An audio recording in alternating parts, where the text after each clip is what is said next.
Night has settled over a canvas hospital whose edges disappear into darkness long before the lantern light reaches them. The air carries damp earth, coal smoke, antiseptic, and the next patient is already waiting. Metallic scent that seems to linger wherever too many wounded men have recently passed. Somewhere beyond the rows of tents, engines murmur without urgency, their distant rhythms softened by mist until they resemble slow breathing more than machinery.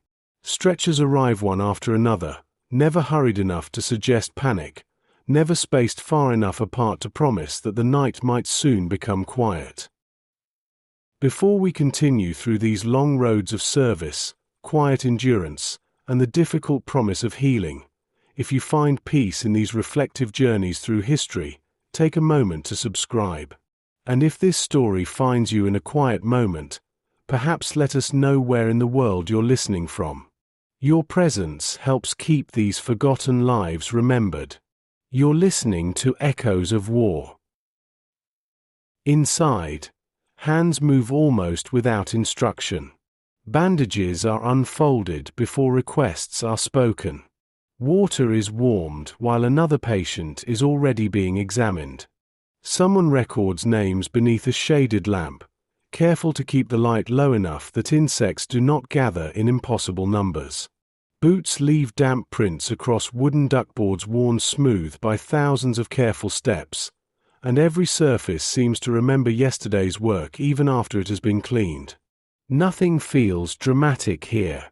Instead, everything belongs to repetition, as though the hospital has learned that survival depends less upon extraordinary moments than upon ordinary actions performed faithfully for hours that stretch beyond easy counting. One medic pauses only long enough to adjust spectacles that have slipped lower with the evening's humidity before kneeling beside another stretcher. His uniform bears the same insignia as those worn by countless others scattered across the camp, yet the path that brought him here has been shaped by burdens not immediately visible beneath wool and canvas. He has studied anatomy from the same manuals, memorized the same procedures, answered the same bugle calls before sunrise, and carried the same weight across muddy ground. Even so, every ordinary task has unfolded beneath another reality that follows quietly beside him, one that cannot be folded away with blankets or packed into medical chests before the convoy moves again. You notice how little separates one life from another inside the dim hospital. Blood carries no visible history. Pain does not pause to ask where a man was born or the neighborhood that shaped his childhood. Fever rises without preference. Broken bones refuse every argument made beyond the body itself. In these moments, medicine seems to promise a kind of equality that the wider world has not yet fully imagined, offering the same careful hands to anyone fortunate enough to reach the canvas walls before strength gives way entirely. Outside, rain begins so gently that it first announces itself upon the canvas roof rather than the ground. The sound spreads gradually across the camp until every tent answers with the same quiet percussion, joining distant engines, muffled footsteps, and restrained voices into a single rhythm that might continue until dawn without anyone noticing precisely when 1 hour surrendered itself to the next. The war beyond these lanterns remains immense, but here, within a circle of soft light and practiced movement, another struggle unfolds, less visible than battles marked upon maps, yet no less demanding of endurance. Morning arrives almost unnoticed. Darkness thins rather than retreats, revealing rows of tents beaded with moisture and muddy paths already marked by the first boots of the day. Somewhere beyond the camp, a cook stove begins to smoke, its pale column rising into air that still carries the night's chill. Orderlies move between vehicles with enamel mugs balanced carefully in their hands, while ambulance engines are inspected in silence before being asked once again to travel roads whose destinations can seldom be predicted. Nothing here appears heroic from a distance. It resembles work more than glory, and routine more than triumph. Yet it is precisely within routine that history often hides its deepest transformations. The men who serve in these medical units have volunteered for a nation that speaks confidently of freedom while practicing separation with remarkable consistency. Before they reached foreign battlefields, many had already become familiar with signs directing them toward different waiting rooms, different railway cars, different schools, and different expectations. Military service changes uniforms and responsibilities, but it does not erase the habits of the society that assembled the army. Even within institutions devoted to preserving life, invisible boundaries continue to shape where one sleeps, where one trains, who commands, and whose achievements are readily remembered once the work has been completed. Training itself becomes another kind of landscape. Days begin before sunrise and unfold through lectures on anatomy, endless drills in lifting stretchers, the careful preparation of surgical instruments, and repeated exercises that teach calm under conditions designed to overwhelm it. The lessons are intensely practical because there will be little opportunity for hesitation once casualties begin arriving in numbers too great for careful deliberation.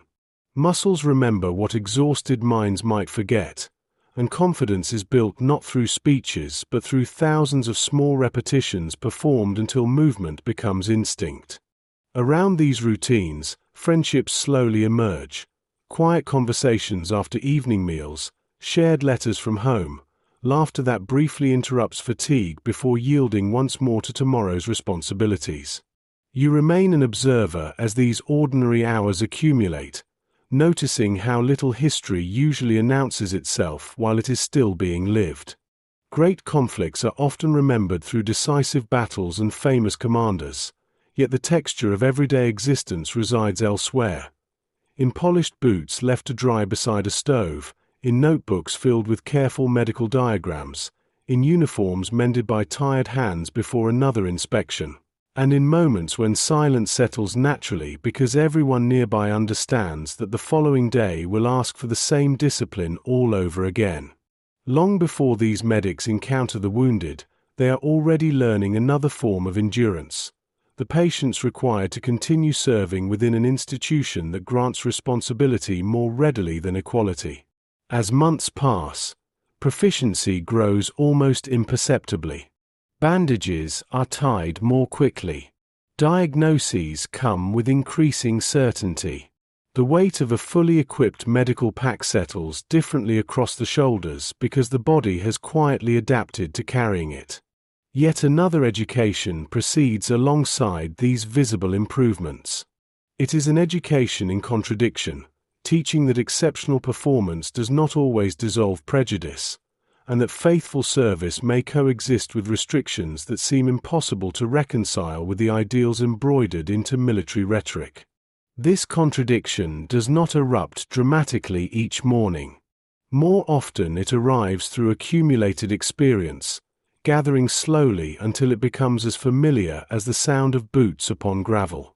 Soon the camp itself will give way to larger movements across oceans and continents. The carefully ordered rhythms of training will encounter the uncertainty of war, where every lesson is measured not by examination but by survival. The quiet confidence cultivated in classrooms and drill fields will be tested beneath conditions no instructor can fully recreate, and the promise contained within healing hands will travel into landscapes where destruction has become an ordinary feature of daily life. Separate barracks, shared purpose. The first weeks are measured not by miles traveled but by habits acquired. Dawn arrives with the sharp certainty of a bugle cutting through cool southern air, and before the sun has fully climbed above the pine trees surrounding the training camp, long rows of recruits are already moving across damp parade grounds where yesterday's footprints have softened beneath the night's dew. Uniforms still feel unfamiliar across their shoulders, boots have yet to surrender to the shape of each foot, and every movement carries the slight hesitation of men learning that military life is built from repetition long before it is built from action. Training camps established for African American medical personnel during the Second World War were places of careful preparation and unmistakable separation. The Army required skilled medics in unprecedented numbers, Yet the institution itself reflected the segregation embedded within much of American society. Barracks, dining halls, recreational facilities, and many training programs remained divided by race, creating a peculiar landscape in which professional excellence was expected inside structures that openly denied equality. The contradiction rarely announced itself through dramatic confrontation. More often, it existed quietly in the geography of the camp itself, in the invisible lines everyone understood without needing to speak them aloud. Each morning begins with physical drills before the medical instruction even starts. Running across dusty roads, lifting stretchers already weighted with sandbags, carrying supplies from one end of the compound to another. None of these exercises appear extraordinary in isolation. Their purpose is gradual transformation. The army understands that exhausted hands must still tie bandages correctly, that tired legs must continue carrying wounded men even after strength begins to disappear, and that discipline is most reliable when it has become instinct rather than conscious effort. By the time breakfast is served, fatigue has already settled lightly across shoulders and backs, preparing the body for another full day of learning. Inside the classrooms, the atmosphere changes completely.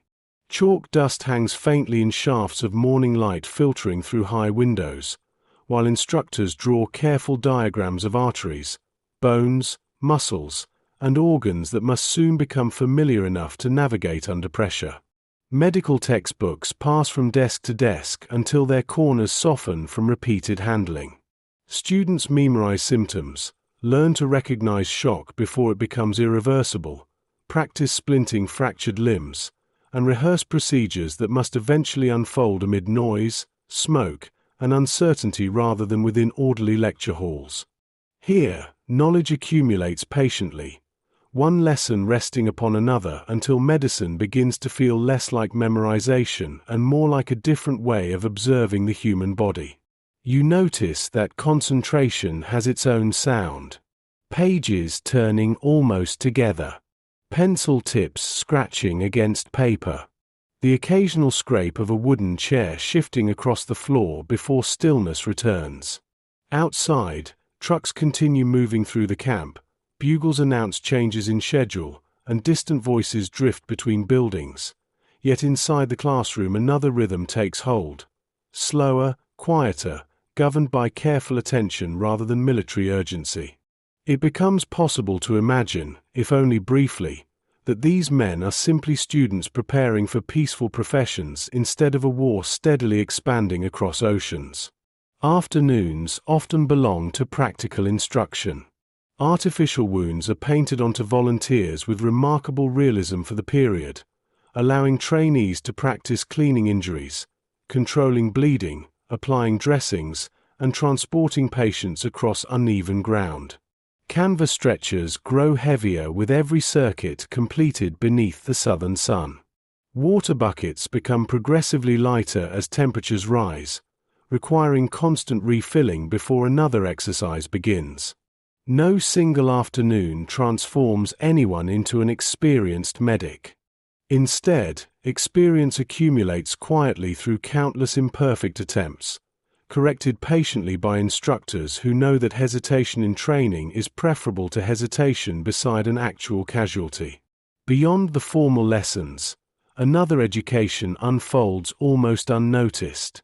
Men compare letters received from home while uniforms dry after laundering. Some speak about families who encouraged enlistment, believing military service might open doors that civilian life had stubbornly kept closed. Others say little, preferring to polish boots or reorganize medical kits whose contents have already been inspected twice that day. Conversation rises and falls without ceremony, shaped by regional accents carried from northern cities, southern farms, industrial towns, and small communities scattered across the country. The army has gathered strangers together under one purpose, yet each arrives carrying memories of a different America. As evening settles across the camp, the pace softens but never entirely stops. Lanterns begin glowing inside barracks, instructors finish tomorrow's lesson plans, and somewhere a harmonica briefly interrupts the ordinary sounds of military routine before fading into the warm darkness. The day's fatigue settles naturally over the camp, not as defeat but as evidence that another small layer of preparation has been added. Tomorrow will resemble today in almost every visible detail. The same roads will be walked, the same procedures repeated, the same uniforms buttoned before sunrise. Beneath that repetition, however, something less obvious continues to grow. A quiet confidence built through discipline, shared purpose, and the gradual realization that the work awaiting them will demand far more than technical skill alone. Evening rarely belongs entirely to rest. After the final formations have been dismissed and the official schedule loosens its grip, small routines quietly reclaim the hours. Boots are cleaned with deliberate care because neglected leather quickly becomes stiff and unforgiving. Uniform jackets are brushed free of the day's dust. Loose buttons are sewn back into place beneath the warm glow of a single lamp, and medical manuals return to waiting hands for another careful reading before sleep. No officer stands over these moments. They belong to the men themselves, who gradually discover that competence is assembled as much during these quiet hours as during formal instruction. The barracks settle into a rhythm that repeats with remarkable consistency. Rows of iron-framed beds stand only a few feet apart, each surrounded by the modest collection of possessions permitted within military life. A folded photograph tucked inside a locker door. A Bible resting beneath neatly folded clothing. Letters tied together with string after being read enough times that the paper has begun to soften along its creases. Above everything lingers the familiar scent of boot polish, wool blankets, soap, and timber that has absorbed years of humid summers. These rooms are temporary by design, yet the men living within them quietly shape small islands of familiarity wherever they can. You notice how memory travels easily into places built for uniformity. A photograph of a mother standing beside a front porch carries an entire neighborhood into the barracks. A few lines written in careful handwriting from a younger sister bring distant streets briefly into focus before the page is folded once again. Someone receives news of a harvest back home. Another learns that a child has begun walking while he has been away. The war remains physically distant for now, but separation has already become part of daily life, measured not by danger but by absence. Home continues moving forward without them, one ordinary day at a time. Outside the barracks, the wider geography of the camp quietly reinforces lessons that no classroom formally teaches. Certain recreation buildings welcome some soldiers but not others. Dining facilities may prepare identical meals, yet they are entered through different doors and occupied by different groups. Recreational evenings sometimes unfold in parallel rather than together, with separate orchestras, separate audiences, and separate celebrations taking place beneath the same evening sky. Few dramatic confrontations are necessary because the architecture itself performs much of the work. Roads connect every building, yet invisible boundaries remain remarkably effective. Most soldiers navigate them almost automatically, having learned similar patterns long before putting on a military uniform. For many of the young medics, this separation is neither entirely surprising nor entirely accepted. Some have grown up in northern cities where discrimination often wears subtler clothing, appearing through employment, housing, or education rather than explicit law. Others come from southern communities where segregation shapes nearly every public space from childhood onward. Military service does not erase these different experiences. Instead, it gathers them together, creating conversations that stretch quietly across evenings as men compare the places they once called ordinary. One discovers that another has lived under different customs entirely. A shared uniform begins revealing how varied the nation inside that uniform has always been. Medical instruction continues to deepen with each passing week. Classroom exercises become more demanding, asking trainees to make rapid decisions rather than simply recall information. Simulated casualties now arrive in groups instead of alone, forcing the future medics to determine who must receive immediate attention and who can safely wait. The principle of triage, unfamiliar to many before enlistment, slowly becomes second nature. Saving everyone is not always possible. Saving the greatest number often requires painful judgment rather than unlimited compassion. It is a difficult lesson because it asks caring men to recognize that medicine, especially in war, sometimes begins by accepting impossible limitations. These practical exercises also reveal something less easily measured. Confidence starts replacing caution in the smallest movements. Hands no longer pause before opening dressings. Stretchers are lifted smoothly because every carrier already anticipates the other's movements. Medical packs, once awkwardly arranged, now contain instruments positioned almost identically from one soldier to the next, allowing fingers to locate them without conscious thought. Skill is quietly becoming habit, and habit promises steadiness when fear eventually arrives. The transformation is gradual enough that few participants notice it while it is happening, yet instructors observe it with satisfaction born from experience. They understand that calm cannot be improvised beneath fire. It must be cultivated long before the first wounded man ever appears. As summer gives way to cooler mornings, the camp itself begins to feel less like a place of instruction and more like a threshold waiting to be crossed. Rumors circulate about future assignments without ever becoming entirely reliable. Maps pinned inside administrative offices attract curious glances whenever doors are left open. Some units may travel to Europe, where the struggle against Germany continues across fields, forests, and ruined cities.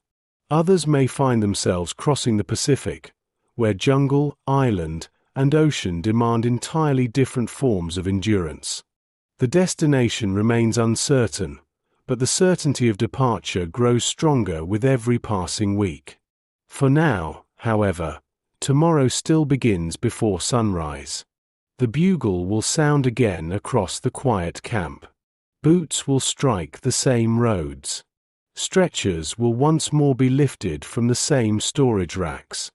The routines will appear unchanged, yet beneath their familiar surface another reality continues to mature. These men are no longer simply learning medicine within a segregated army. They are gradually preparing to carry its deepest contradiction into the heart of war itself, where the value of a human life must be measured in seconds, even while the society they represent continues measuring human worth by something far less defensible.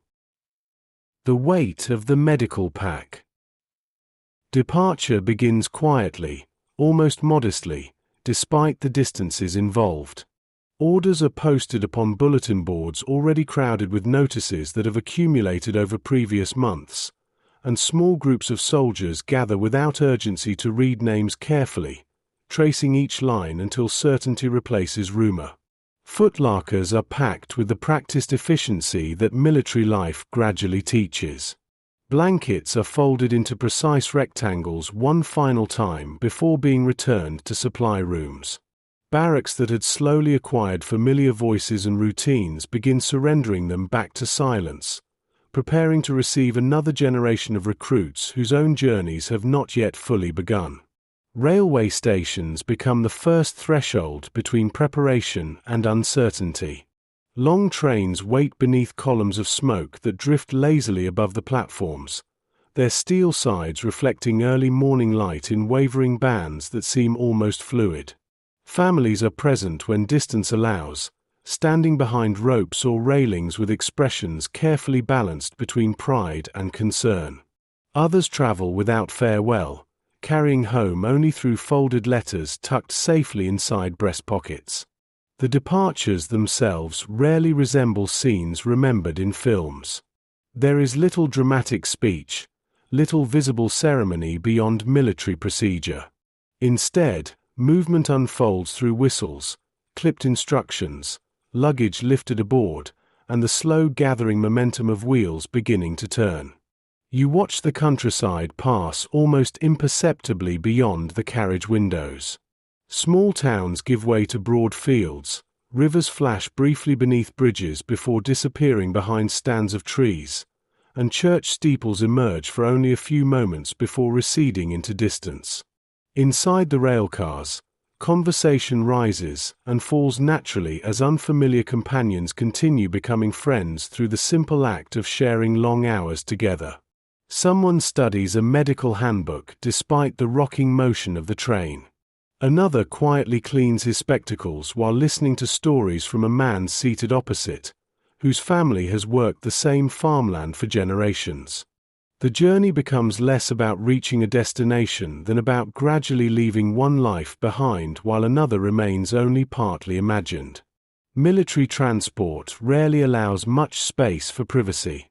Equipment occupies every available corner, medical chests are stacked carefully to prevent damage, and stretchers are secured wherever room can be found. Each item represents preparation rather than action, waiting patiently for circumstances that everyone hopes will remain distant for as long as possible. The medics inspect their supplies almost instinctively now, opening canvas bags to confirm the presence of bandages, scissors, morphine syringes, dressings, tourniquets, and instruments whose names have become as familiar as ordinary household objects once were. Repetition has transformed inventory into reassurance. Before trusting uncertain battlefields, they first learn to trust the quiet order inside their own equipment. Eventually, the trains surrender their passengers to ports where the scale of the war begins revealing itself more completely. Warehouses stand beside endless rows of crates marked with destinations stretching across oceans. Forklifts and cranes move continuously through the harbor, lifting ammunition, fuel, food, uniforms, and medical supplies aboard vessels whose size dwarfs the people walking their decks. Ships wait in disciplined lines, their hulls carrying thousands of individual stories toward places many aboard have only encountered on maps. Gulls circle above the water with complete indifference to uniforms or national purpose, their cries briefly overpowering the steady percussion of engines preparing for departure. For medical personnel, embarkation introduces another kind of responsibility. Every crate loaded incorrectly may delay equipment desperately needed weeks later. Every damaged box of plasma or surgical instruments represents consequences not yet visible but already approaching. The work therefore proceeds with deliberate care rather than haste. Inventories are checked repeatedly. Temperature-sensitive supplies receive particular attention. Labels are examined once more before cargo disappears into the dark spaces below deck. War often celebrates dramatic moments of courage, yet countless quieter acts of diligence determine whether courage alone will ultimately be enough. The voyage itself settles into a peculiar rhythm that belongs neither entirely to peace nor entirely to conflict. Days aboard transport ships are structured by watches, inspections, meals, maintenance, and endless waiting broken only by occasional drills reminding everyone how quickly routine might dissolve. The sea seems unchanged from one morning to the next, stretching outward beneath shifting skies until horizon and cloud almost merge into a single pale line. Beneath that apparent stillness, however, every passenger understands that unseen dangers may already be moving through the same waters. Enemy submarines require no announcement. Their possibility alone quietly shapes behavior, encouraging blackout procedures after sunset, disciplined silence during alerts, and an awareness that even vast oceans can become unexpectedly intimate places. For the medics, these days at sea offer one final interval before the demands of active service begin. Some continue reviewing procedures in cramped compartments where books must be held firmly against the ship's gentle motion. Others practice assembling medical equipment under dim lighting, knowing that future circumstances may provide little more illumination than this. Conversations increasingly drift away from speculation and toward practical matters. How quickly can a casualty be stabilized aboard a moving vehicle? How long will stored plasma remain reliable under difficult conditions? What happens when supplies begin running low? Questions once confined to examinations gradually acquire the quiet seriousness of lived preparation. As evening settles across the convoy, the ships become silhouettes against a darkening sea, each maintaining careful distance from the next while collectively moving toward continents already marked by years of destruction. Above them, stars appear one by one through clear stretches of sky, unchanged by the conflict unfolding below. Their familiar constellations accompany every nation alike, shining impartially over sailors, soldiers, civilians, and those whose task will soon be neither to command nor to destroy, but to preserve life wherever it can still be found. Land first appears as uncertainty rather than certainty. Before coastlines become visible, there are only subtle changes that experienced sailors notice almost instinctively. The color of the water shifts slightly as depth decreases, seabirds begin appearing with greater regularity, and the scent carried by the wind loses some of the endless salt of the open ocean, gathering traces of soil, vegetation, smoke, and distant human activity. Passengers drift quietly toward the rails whenever duty allows, not because there is much to see at first, but because every mile now carries them closer to the work for which months of preparation have quietly accumulated. Disembarkation unfolds with practiced order rather than celebration. Vehicles are unloaded before dawn whenever possible, cargo nets descend steadily into waiting trucks, and military police guide long columns of personnel toward temporary assembly areas where names are checked once again against lists already worn from repeated handling. The ports themselves bear unmistakable signs of prolonged war. Some warehouses stand scarred by earlier bombardments, windows patched with timber instead of glass, while cranes continue operating beside buildings whose damaged walls have become accepted parts of the landscape. Civilian laborers and military personnel move through one another with little ceremony, each occupied by tasks that have become ordinary through repetition. The medics quickly discover that movement itself has become one of the defining conditions of military medicine. Their destination is rarely permanent. Aid stations may be established for days, sometimes only for hours, before advancing front lines or changing operational needs require everything to be dismantled, loaded, transported, and rebuilt elsewhere. Canvas tents, folding tables, sterilizing equipment, crates of bandages, water containers, generators, and medical records all travel together like a small settlement capable of appearing almost overnight wherever casualties are expected to arrive.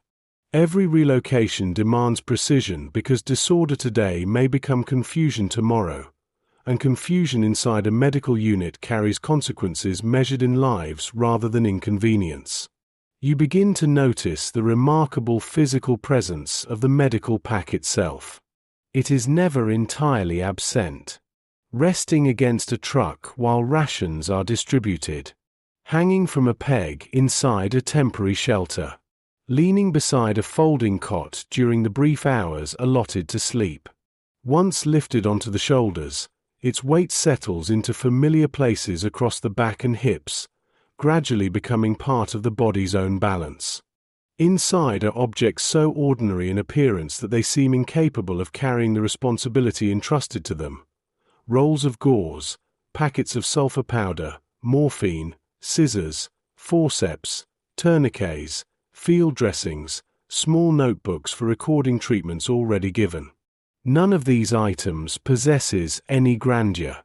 Together they represent the fragile distance between injury and survival.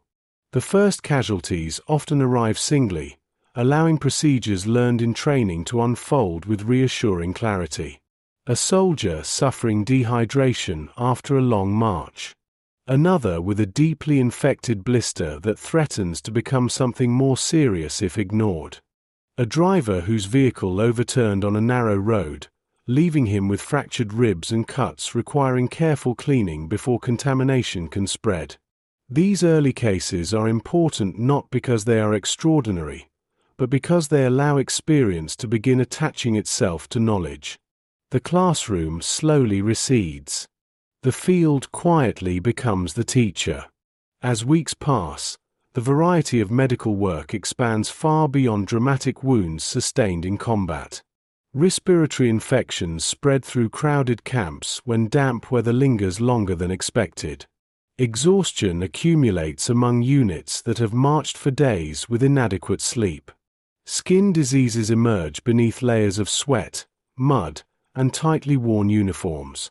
Food poisoning occasionally sweeps through entire encampments after supplies spoil or water becomes contaminated.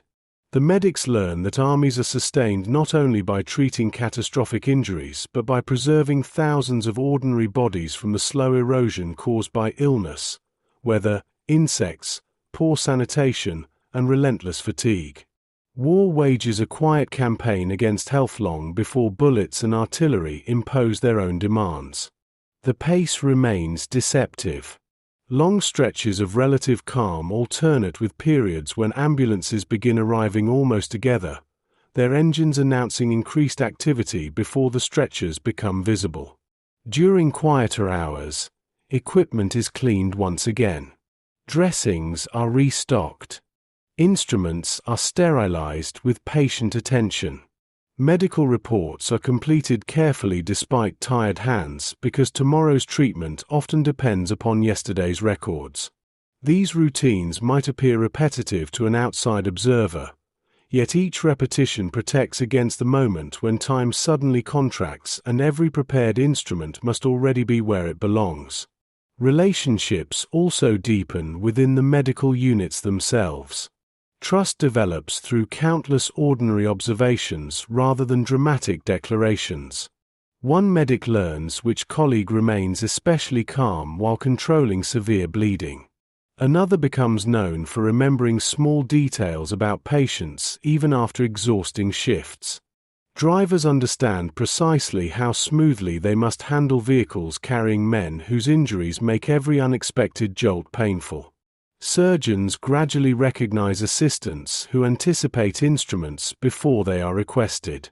The unit begins functioning less as a collection of individuals and more as a single organism whose separate movements quietly reinforce one another. By the time autumn settles across much of Europe, or tropical rains transform Pacific roads into deep channels of mud, the medical personnel have crossed an invisible threshold. They are no longer practicing medicine in anticipation of war. They are living within its continuous demands. The weight of the medical pack has not grown heavier, yet it feels different upon their shoulders because every item inside now carries remembered faces as well as practical purpose. The routines established in training continue almost unchanged, but the world surrounding those routines has altered completely. Ahead lie casualty stations where the steady rhythm of ordinary care will begin yielding to something far more relentless, asking these quiet professionals to preserve compassion while the scale of suffering steadily grows. The long line of stretchers. The first sign is seldom the wounded themselves. It is the change in sound. Engines approach more frequently than they did the day before, never racing, never lingering, but arriving with a rhythm that gradually shortens the quiet spaces between them. Somewhere beyond the medical station, artillery continues its distant conversation with the horizon, not loud enough to dominate every thought, yet constant enough that silence begins to feel unfamiliar. Dust settles over roads only briefly before another convoy disturbs it again, and each arrival brings new faces whose expressions reveal little beyond exhaustion. The aid station has become a place where movement acquires remarkable discipline.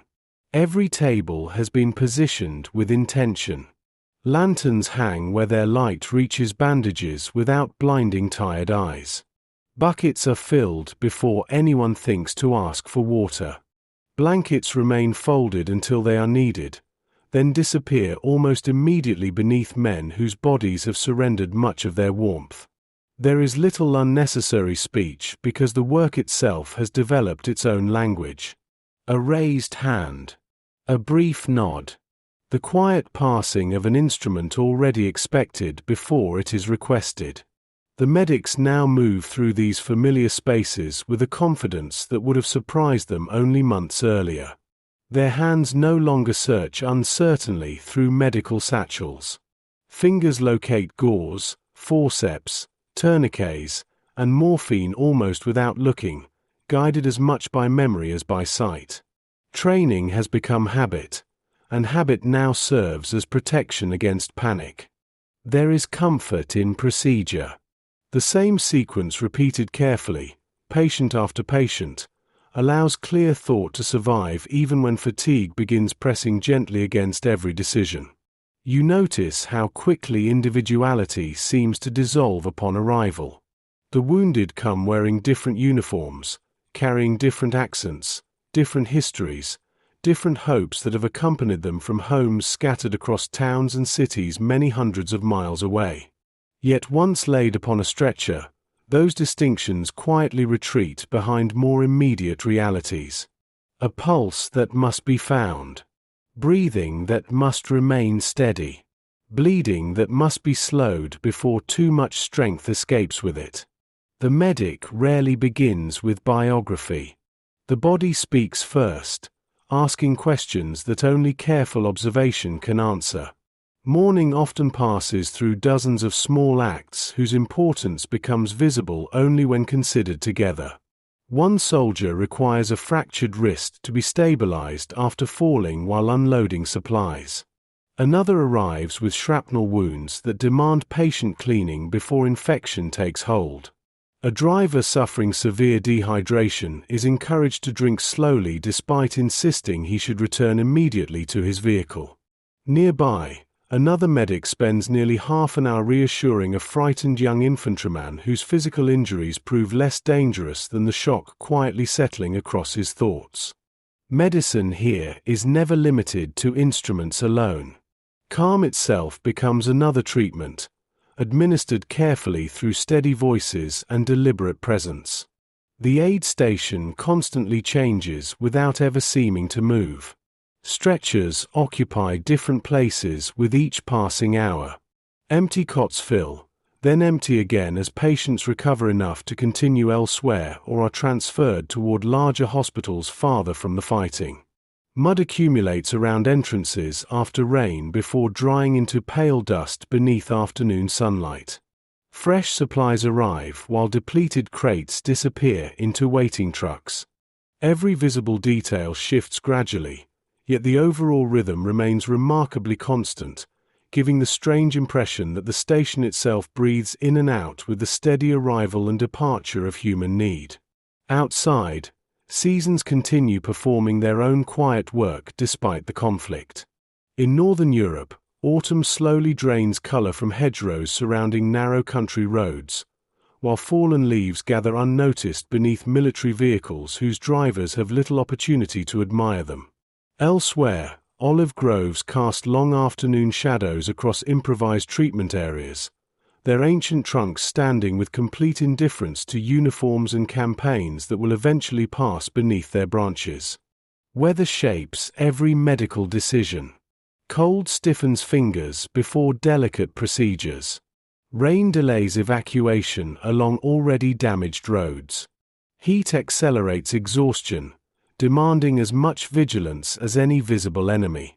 The pace increases so gradually that few recognize the moment when ordinary workload becomes sustained pressure. Ambulances begin arriving before previous patients have fully departed. Medical reports wait longer before someone finds time to complete them. Meals are interrupted more frequently until eating itself becomes another task fitted cautiously between responsibilities. Sleep remains available, but never entirely secure. Every distant engine has the potential to become another convoy approaching through darkness, and every convoy carries uncertainty hidden beneath its canvas covers. One evening, after hours spent moving from stretcher to stretcher, a medic finally steps outside the tent with an enamel mug of cooling coffee forgotten in his hand. The air feels unexpectedly still. Smoke drifts upward from nearby field kitchens in thin blue columns that dissolve almost immediately into gathering dusk. Beyond the trees, artillery flashes illuminate low clouds without revealing the batteries themselves, producing silent bursts of pale light that resemble distant summer storms more than instruments of destruction. He stands there only for a minute before another vehicle turns into the clearing, its headlights briefly sweeping across the muddy ground. The mug is set aside untouched. The next patient is already waiting. The days gradually lose their individual identities. Calendars remain pinned inside administrative shelters, and reports continue to record precise dates and times. Yet the lived experience of the aid station becomes organized by something far more immediate than the turning of pages. One morning resembles the next closely enough that memory begins attaching itself not to particular days but to recurring sensations. The stiffness in tired shoulders before dawn, the familiar weight of damp canvas lifted to admit another stretcher, the smell of antiseptic mingling with wet earth after overnight rain. Time does not stop. It simply settles into a rhythm where repetition becomes the dominant measure of passing weeks. The medical station itself acquires a quiet geography understood by everyone working within it. The examination table nearest the entrance is reserved for those needing immediate assessment. A row of folding cots along one wall offers temporary refuge to men whose conditions require observation before evacuation can be arranged. Surgical instruments rest beneath clean cloths until needed, while sterilizing equipment sends gentle clouds of steam into the cool air throughout the day. Water drums stand ready beside stacks of fresh dressings, and every object occupies its place so consistently that even during moments of intense activity, hands rarely hesitate before finding what they seek. Order has become an invisible colleague, working silently alongside every medic. Many of the injuries arriving here will never appear prominently in histories of the war. Deep cuts sustained while constructing defensive positions. Burns caused by damaged vehicle engines. Broken ankles from hurried descents into trenches after long hours without sleep. Hands crushed beneath heavy equipment unloaded too quickly before daylight faded. These wounds lack the dramatic force often associated with battle, yet they fill an astonishing number of medical records because armies depend upon labor as much as combat. Every bridge repaired, every truck maintained, every crate unloaded, every communications cable buried beneath frozen ground carries its own quiet possibility of injury. The work of preserving an army extends far beyond treating the consequences of enemy fire alone. You begin noticing how carefully the medics observe faces as much as wounds. Eyes lingering too long upon nothing at all. Hands that continue trembling after visible injuries have already been treated. A young soldier who apologizes repeatedly for taking up space despite obvious pain. Another who answers every question correctly yet seems unable to remember where he placed his helmet only moments earlier. The language of psychological exhaustion has not yet acquired many of the terms familiar today, but experienced medical personnel recognize that suffering sometimes leaves few marks upon the skin. They cannot always offer complete treatment for burdens carried inside the mind, yet they understand that quiet reassurance, patient listening, and simple human presence may become as necessary as any dressing applied to the body. The flow of casualties teaches another difficult lesson. No two periods of intense activity unfold exactly alike, yet each demands the same disciplined restraint. When several ambulances arrive together, voices do not rise to match the urgency. Instead, they often become calmer. Instructions grow shorter, movements more economical, and unnecessary gestures quietly disappear. Panic consumes precious moments without healing anyone. Calm, carefully practiced over months of repetition, allows the station to absorb sudden pressure without surrendering entirely to disorder. It is a form of courage that rarely announces itself, expressed less through dramatic action than through the refusal to abandon measured judgment when circumstances invite haste. For African American medics, this professionalism unfolds beneath an additional layer of awareness that seldom leaves them completely. They treat the wounded with equal care regardless of background, rank, or race because medicine demands no lesser standard. Yet beyond the boundaries of the treatment area, the broader structures of segregation remain firmly in place. Separate living quarters continue where regulations require them. Promotions remain shaped by institutional limitations that skill alone cannot always overcome. Respect is frequently earned one patient at a time, while equality continues moving at a far slower pace. The contradiction does not interrupt every procedure, but it accompanies nearly every day, quiet enough to avoid constant attention, persistent enough never to disappear. Occasionally, gratitude breaks through these invisible divisions with remarkable simplicity. A recovering infantryman reaches for the hand of the medic who has remained beside him through the night. Another insists upon remembering the face of the orderly who found him before blood loss became irreversible. Such moments arrive without speeches or ceremony. They last only seconds before work resumes, yet they leave subtle impressions upon everyone nearby. Within the narrow space occupied by illness and recovery, the ordinary assumptions carried from civilian life sometimes soften, if only briefly, beneath the more immediate recognition that survival has depended upon another human being's patience, knowledge, and steady hands. As darkness returns, lamps are lit one by one throughout the station until pools of warm light emerge against the surrounding night. Medical charts are finally completed for patients transferred earlier in the day. Instruments receive another careful cleaning before being wrapped for tomorrow's use. Someone quietly counts remaining supplies, making note of dressings, plasma, morphine, and surgical needles that must be requested before shortages become dangerous. Outside, the line of waiting ambulances has shortened for now, and the engines that dominated the afternoon have gradually fallen silent. The pause is genuine, yet no one mistakes it for permanence. Beyond the lantern glow, the war continues moving with indifferent persistence across rivers, villages, forests, and roads stretching far beyond the horizon. Before long, its changing shape will demand more from these medics than steady routine alone. The long line of stretchers that has slowly taught them endurance is about to become something heavier still, not simply a measure of physical labor, but the beginning of a deeper contradiction in which extraordinary service will increasingly stand beside an institution that remains reluctant to acknowledge it fully. The same uniform, a different distance. Winter arrives gradually enough that no single morning announces its authority. Damp fields begin holding frost until well after sunrise. Vehicle engines require longer moments before settling into steady operation, and breath becomes visible whenever soldiers pause between tasks. Canvas stiffens beneath the cold.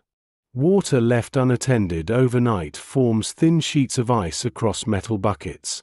Gloves, once carried more from regulation than necessity, now remain tucked securely inside coat pockets whenever work briefly allows.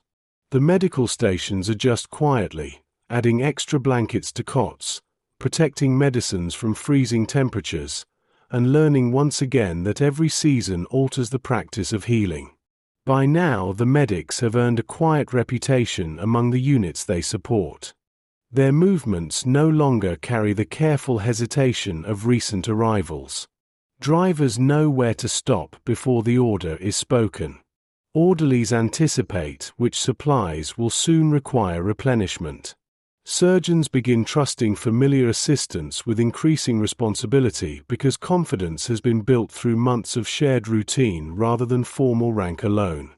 The station functions with remarkable efficiency, not because its members have become immune to fatigue, but because they understand one another's habits almost instinctively. Experience has slowly woven individual skill into collective rhythm.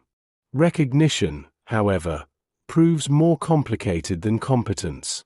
A wounded soldier may place complete trust in the medic kneeling beside him while remaining part of an army whose regulations continue drawing distinctions far removed from medicine itself. The gratitude expressed inside the treatment tent often encounters a different world beyond its canvas walls, where military customs shaped by segregation resume almost automatically. The transition can be surprisingly quiet. A life saved during the afternoon may be followed by separate dining facilities that same evening. Respect earned beneath battlefield conditions may exist alongside policies that still limit opportunity, assignment, or advancement. No dramatic confrontation is required for the contradiction to remain visible. It lives comfortably inside ordinary routine. You notice how architecture itself continues telling the story. Medical tents welcome casualties according to urgency rather than race because injury allows little time for bureaucracy. Yet beyond those immediate necessities, familiar divisions quietly reappear. Barracks remain organized according to long-established regulations. Recreation spaces often continue serving separate groups. Administrative offices process identical paperwork beneath systems that rarely question the assumptions built into them years before. Buildings neither argue nor justify themselves. They simply shape daily movement until repetition begins disguising inequality as ordinary geography. The medics seldom have the luxury of dwelling upon these contradictions for very long. Work continues demanding immediate attention, and practical responsibilities naturally crowd abstract questions toward the edges of exhausted evenings.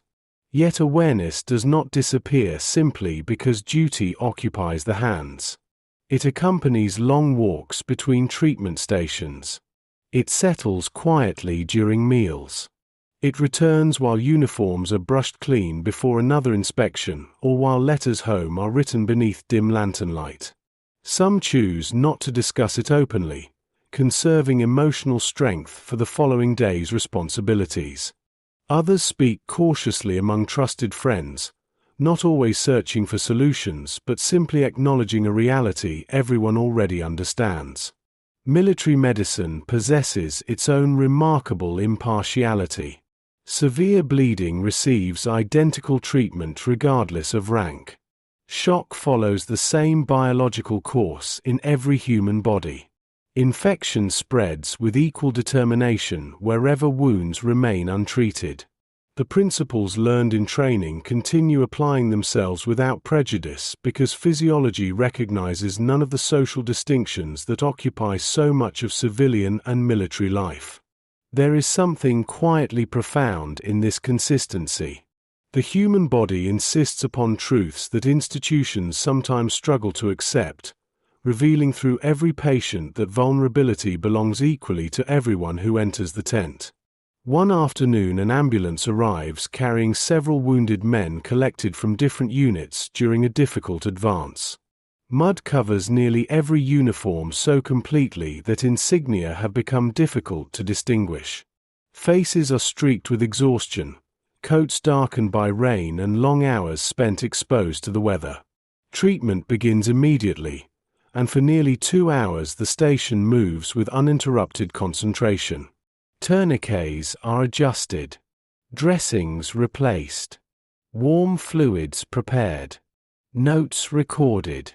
Only after the final patient has been stabilized does anyone begin sorting administrative details that military organization inevitably requires. For those first urgent hours, identity has been determined almost entirely by medical need. Such moments remain deeply meaningful, though they are never presented as simple victories over larger systems. The aid station cannot transform national policy. It cannot rewrite regulations crafted far above the level of field medicine. What it can do, repeatedly and without announcement, is create small spaces where professional obligation temporarily outweighs inherited prejudice.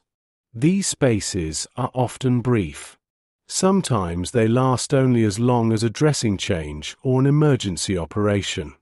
Yet they exist, quietly demonstrating another way human relationships can be organized when preserving life becomes the highest priority. As evening descends across the frozen camp, lanterns once again scatter warm circles of light across the snow-dusted ground. Footprints made during the afternoon gradually soften beneath fresh frost, erasing evidence of hurried movement while leaving the camp itself unchanged. Somewhere beyond the medical station, bugles signal the close of another day whose routines have differed only slightly from those before it. Those small differences, however, continue accumulating beneath the surface. Competence has brought recognition. Recognition has not yet brought equality. Between those two realities lies a distance measured not in miles, but in the quiet endurance required to cross it. The contradiction rarely arrives with raised voices. Far more often, it appears in moments so ordinary that they might pass unnoticed by anyone not required to live within them. A convoy returns after a long day supporting troops near the front, its vehicles coated with layers of dried mud gathered from roads crossed many times before. The medical unit unloads equipment with practiced efficiency, folding stretchers, carrying nearly empty supply crates into storage, and checking instruments that must be cleaned before dawn. The work is shared without hesitation because fatigue has become universal. Yet when evening settles over the camp, familiar routines quietly separate again. Paths that began together gradually divide toward different barracks, different recreation buildings, different assumptions about where one belongs. Months of service have altered the medics in ways that are difficult to measure through official reports. Their posture has changed almost imperceptibly beneath the constant weight of equipment. Hands once marked only by training now carry small scars left by hurried work around broken glass, twisted metal, rough timber, and hastily assembled treatment stations.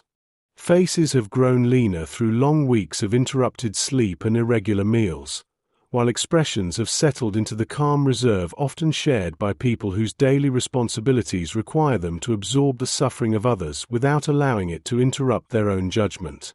None of these changes appear dramatic in isolation. Together, they reveal a profession slowly becoming inseparable from the people who practice it. You observe that experience also transforms the way they look at the wounded. Early in training, every injury seemed to demand complete attention before another could be considered. Now the eye moves differently.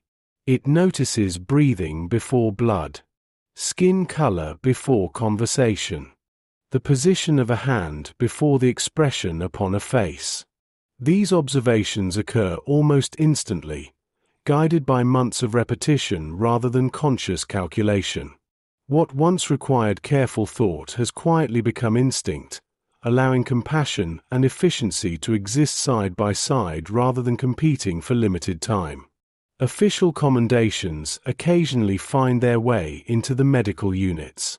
A commanding officer may acknowledge exceptional service after an especially demanding period, praising discipline under pressure or the successful evacuation of numerous casualties during difficult conditions. Such recognition carries genuine meaning because it reflects work honestly performed. The medics accept these moments with quiet pride, yet they also understand their limitations. A citation cannot alter where a man is permitted to sleep. A letter of appreciation does not necessarily influence future promotions. Praise, however sincere, sometimes exists beside systems that continue operating exactly as they did before the commendation was written. The tension between these realities is seldom expressed through open resentment. Instead, it settles into conversations held after lights out, when voices remain low out of courtesy rather than secrecy. Men speak about home, about families they hope to see again, about children growing older while the war continues beyond the horizon. Gradually, the conversation widens. Someone wonders whether returning in uniform will change how he is treated in his hometown. Another recalls a father who served during an earlier conflict only to discover that military service had not protected him from the same barriers waiting at home. No one claims certainty about the future.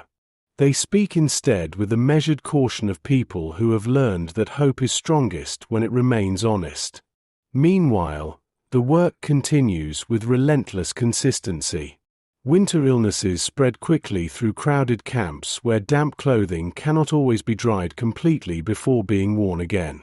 Cases of pneumonia demand prolonged attention, especially among soldiers weakened by weeks of exposure to freezing weather. Frostbite appears on fingers, ears, and feet after long patrols or mechanical failures that leave men stranded in severe cold. The medics become increasingly skilled at recognizing the earliest signs, understanding that timely intervention often determines whether recovery will be complete or permanently marked. Their responsibilities now extend well beyond treating combat wounds. They preserve the Army's ability to endure the environment itself. One morning a transport truck arrives carrying several civilians caught between shifting front lines. They are cold, hungry, and exhausted rather than severely wounded, yet the station responds with the same quiet professionalism reserved for military casualties. Blankets are found. Hot drinks are prepared. Children receive careful examinations while anxious parents watch every movement with expressions suspended somewhere between fear and cautious relief. The encounter lasts only a few hours before arrangements are made to move the families farther from the fighting, but it leaves a lasting impression. Human need has many forms, and the practice of medicine continues, refusing to distinguish between those whose suffering deserves attention and those whose suffering can wait. These moments reinforce something the medics have been discovering for many months. Healing possesses an extraordinary ability to narrow the distance between strangers. A patient remembers steady hands long after uniforms fade from memory. Gratitude often ignores categories that institutions insist upon preserving. Yet when the treatment ends and ordinary military life resumes, the broader structures of segregation quietly return, patient as the seasons themselves. The contradiction remains unresolved, neither erased by kindness nor intensified into constant conflict. It simply endures, woven through daily existence with the persistence of weather. Late one evening, after the final lantern has been lowered and only a few dim lights remain inside the treatment tents, one medic pauses beside the entrance before returning to his quarters. Snow has begun falling almost silently, each small flake settling upon the ground without disturbing the remarkable stillness that follows a long day's work. Footprints made only an hour earlier are already softening beneath the new layer of white, gradually disappearing as though the earth itself has chosen to preserve no distinction between those who walked there. He watches for a moment before turning toward the barracks, carrying with him the quiet certainty that tomorrow will ask for the same careful hands, the same measured judgment, and the same unwavering commitment to lives whose value medicine has never questioned, even when society still does. Names written in small letters. By the second year of sustained service, the medical stations begin to acquire memories of their own. Not the kind preserved in official archives or engraved upon monuments, but quieter recollections carried by the people who return to the same tents, the same supply tables, and the same muddy approaches day after day. A corner of canvas still bears a careful repair made after winter winds tore through it months earlier. A rough wooden shelf, built hurriedly from discarded packing crates, has become the customary place for surgical dressings because everyone instinctively reaches there first.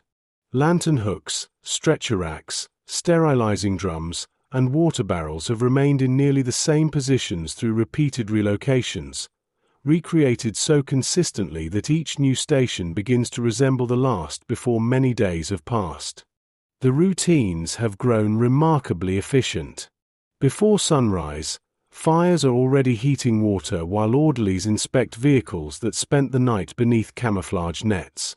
Medical inventories are checked with practiced speed, not because anyone doubts yesterday's work, but because experience has taught them that certainty deserves daily renewal. Bandages absorb moisture if left carelessly stored. Glass ampoules occasionally crack during transport across rough roads. Sterilizing equipment demands constant attention, especially where fuel arrives unpredictably. Every morning begins with these modest acts of preparation, invisible to history perhaps, yet essential to everything that follows. You watch the station awaken almost like a small village. Smoke rises gradually into pale morning air before disappearing against low clouds. Boots scrape mud from wooden duckboards laid across ground that has become too saturated for ordinary paths. Somewhere a kettle whistles softly, answered by the clatter of enamel cups being arranged for another hurried breakfast. The sounds are neither dramatic nor memorable on their own. Together they create the steady pulse of a place devoted not to glory, but to preserving ordinary life under extraordinary circumstances. Casualties continue arriving, though no 2 days distribute them in quite the same pattern. Some mornings remain quiet enough that attention turns toward treating lingering illnesses, replacing worn splints, changing dressings whose clean white cloth has slowly surrendered to the unavoidable colors of healing wounds. On other days, ambulances appear in quick succession until every available pair of hands is occupied. Yet even during the busiest hours, the station rarely loses its essential character. Urgency may increase, but disorder is held carefully at bay through routines repeated so often that they now feel almost inevitable. Among the medical personnel, names begin carrying accumulated meaning. A driver known for finding routes through roads others consider impassable. An orderly whose calm voice steadies frightened patients before treatment has even begun. A surgeon who always pauses briefly before the first incision, allowing one measured breath to settle the room. These reputations develop quietly, built through hundreds of observations rather than singular acts of brilliance. No announcement marks their arrival. Trust simply grows until it becomes another dependable feature of the station, as familiar as the location of the medicine cabinets or the angle of afternoon sunlight entering beneath the tent flaps. The official paperwork tells a different story. Every treatment generates forms requiring names, service numbers, diagnoses, medications administered, evacuation recommendations, and signatures confirming responsibility.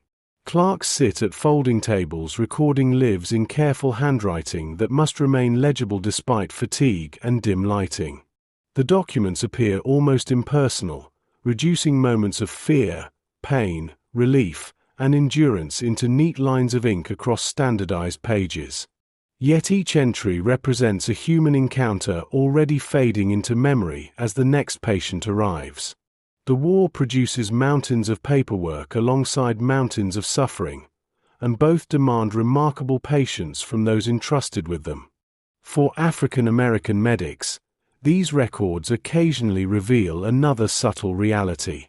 Their own names often appear only in the smallest spaces, beneath signatures confirming treatment completed, beside inventory lists, or within unit rosters filed away after inspections. The patient may later remember the steady hands that stopped the bleeding without ever recalling the name attached to those hands. Official histories frequently celebrate divisions, commanders, and campaigns while leaving the daily labor of medical personnel dispersed across countless administrative documents too ordinary to attract lasting attention. Their work survives not through spectacle, but through the simple fact that thousands of others lived long enough to continue their own stories. One afternoon, while reorganizing completed records before they are transported to headquarters, a medic pauses over a stack of treatment forms filled during particularly difficult weeks. The handwriting changes from page to page depending upon who happened to be available during each shift, yet the pattern remains unmistakable. Wound after wound. Illness after illness. Recovery following careful intervention. Transfer after stabilization. Occasionally, Death despite every effort. The pages neither exaggerate nor diminish what has occurred. They simply bear quiet witness to countless ordinary decisions made under circumstances that rarely allowed certainty. Outside, the weather has begun softening almost imperceptibly. Snow retreats first from the darkest patches of earth, revealing frozen grass beneath. Water collects in shallow pools beside vehicle tracks where heavy tires have compressed the ground through months of winter movement. Birds return cautiously to nearby hedgerows, their songs almost startling after so many weeks dominated by engines and artillery carried upon the wind. The changing season does not reduce the station's workload. It merely reminds everyone that nature continues observing its own calendar, indifferent to campaigns still unfolding across the surrounding landscape.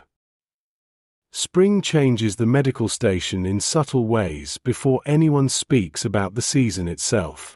The frozen ground that had preserved every footprint for days gradually gives way to soft earth that accepts fresh impressions each morning before quietly smoothing them away beneath afternoon rain. Tent flaps remain open longer to admit moving air. Damp blankets are carried outside whenever sunlight briefly appears, hanging across ropes stretched between vehicles until another passing shower sends everyone hurrying to gather them again. The work remains almost identical, yet the environment quietly asks for different forms of attention. Medical practice follows these seasonal adjustments with remarkable flexibility. Respiratory illnesses that dominated the colder months begin yielding to infections carried by standing water, insects, and crowded living conditions. Cuts that would have remained clean during winter now require even more careful observation because warmth encourages contamination with patient determination. Water sources are inspected constantly, sanitation routines become increasingly important, and every member of the unit learns that preserving health often depends upon preventing illness long before treatment becomes necessary. Victory over disease is usually invisible. It is measured by the patients who never arrive. You begin noticing how much of military medicine consists of waiting with purpose. A dressing is changed, and then the wound must be observed over several days before improvement can honestly be declared. A fever breaks, but another night passes before confidence replaces cautious optimism. Supplies requested through official channels may require weeks to arrive, making careful conservation as important as generous use. Even evacuation becomes an exercise in patience, with stabilized patients sometimes remaining longer than expected because roads have become impassable or transport has been diverted elsewhere. Healing unfolds according to the body's own quiet calendar, rarely matching the urgency surrounding it.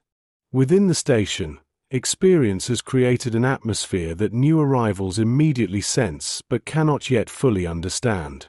Replacement personnel join the unit carrying fresh uniforms, recently memorized procedures, and the understandable confidence of successful training. They quickly discover that the pace of active service cannot be taught entirely in classrooms. Older medics rarely correct them through lengthy instruction. Instead, they demonstrate by example.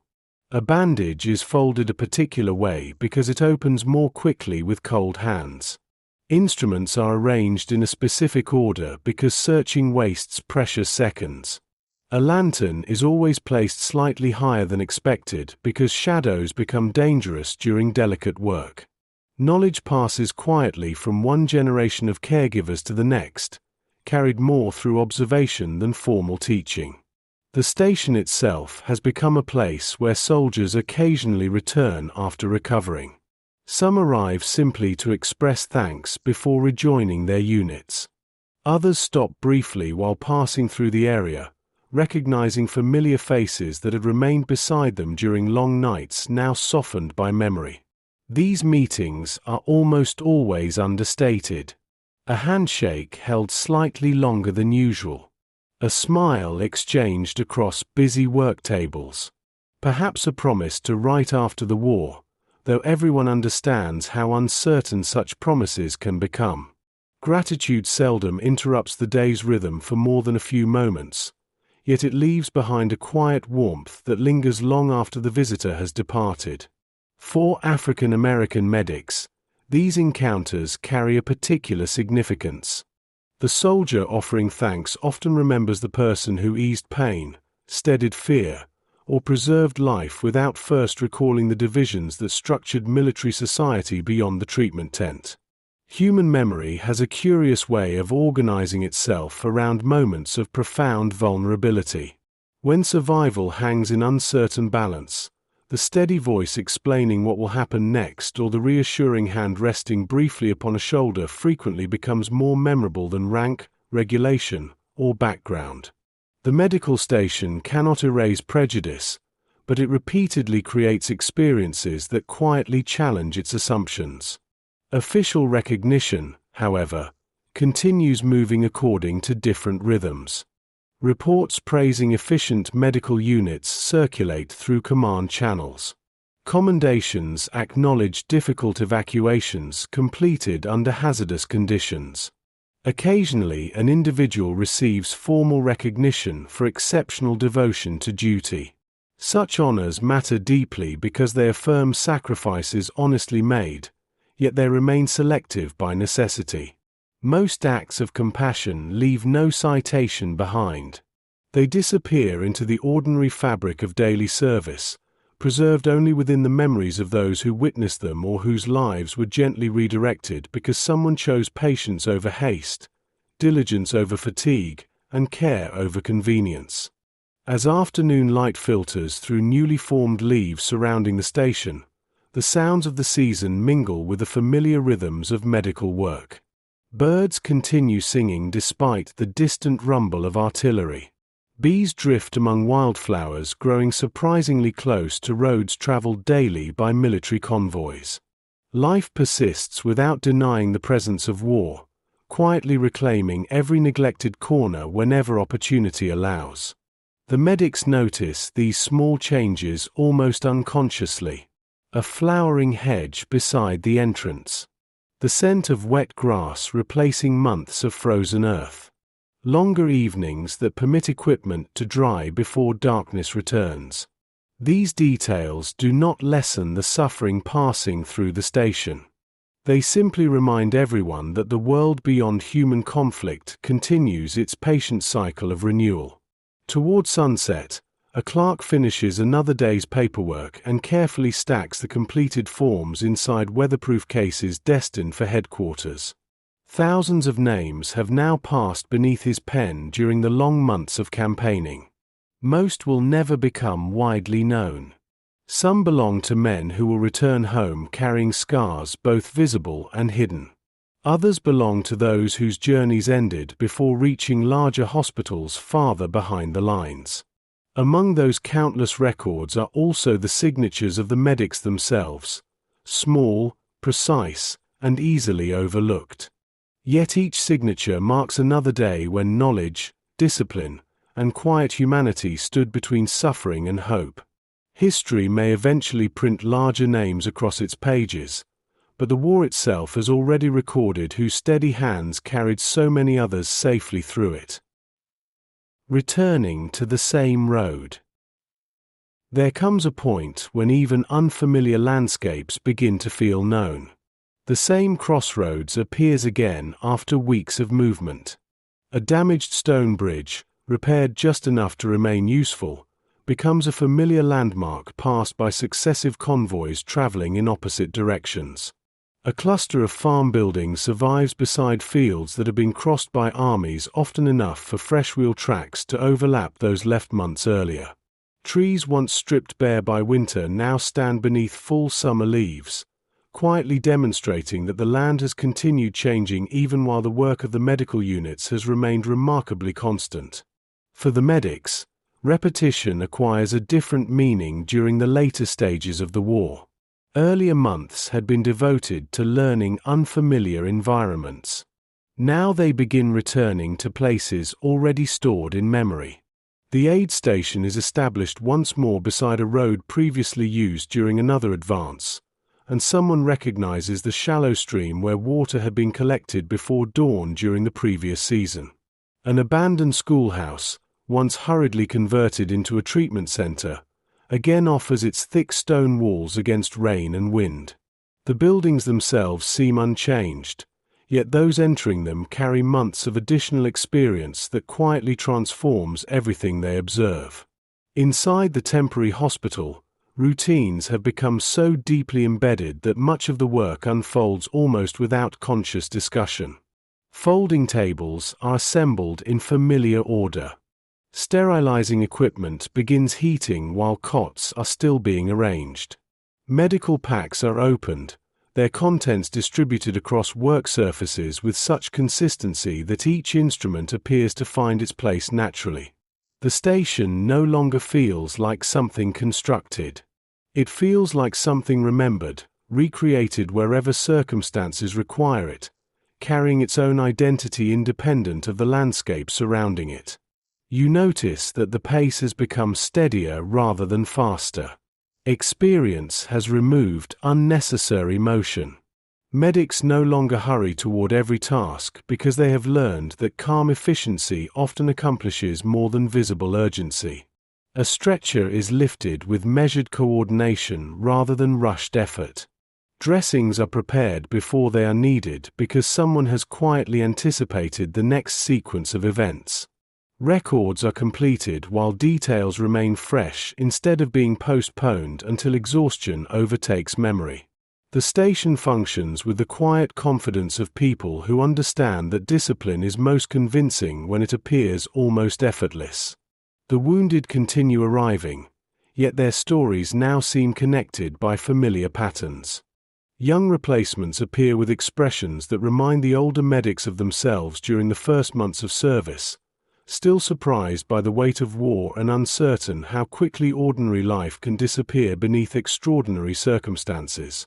Veterans return carrying injuries accumulated across years rather than weeks, their uniforms faded by repeated laundering, their equipment repaired many times over, their faces marked by long acquaintance with fatigue. The medical station receives them all with the same steady attention, though those providing care increasingly recognize the invisible burdens accompanying the visible ones. Another form of repetition has also begun revealing itself. The same conversations emerge among recovering patients regardless of campaign or location. Questions about home asked before questions about military operations. Quiet speculation about whether children will recognize fathers absent for so long. Wondering aloud whether familiar streets will appear unchanged or strangely unfamiliar after years spent abroad. These conversations drift gently through the treatment tents during calmer afternoons, creating an atmosphere in which the future gradually becomes imaginable again. The war has not ended, yet thoughts increasingly extend beyond it, reaching toward ordinary lives that continue waiting somewhere beyond the horizon. For African American medics, those conversations often carry an additional layer of uncertainty that is seldom expressed dramatically. Returning home represents reunion and accomplishment, but also unanswered questions. Will military service reshape old relationships? Will uniforms that commanded respect overseas carry the same meaning on American streets? Will professional skill demonstrated beyond doubt inside military hospitals alter opportunities once civilian life resumes? No one possesses reliable answers. The questions remain suspended within quiet conversations, revisited occasionally before yielding once more to the practical demands of the next patient requiring attention. The administrative machinery of the Army has likewise grown increasingly familiar. Reports flow steadily between field units and headquarters. Supply requests move through channels refined by years of campaigning.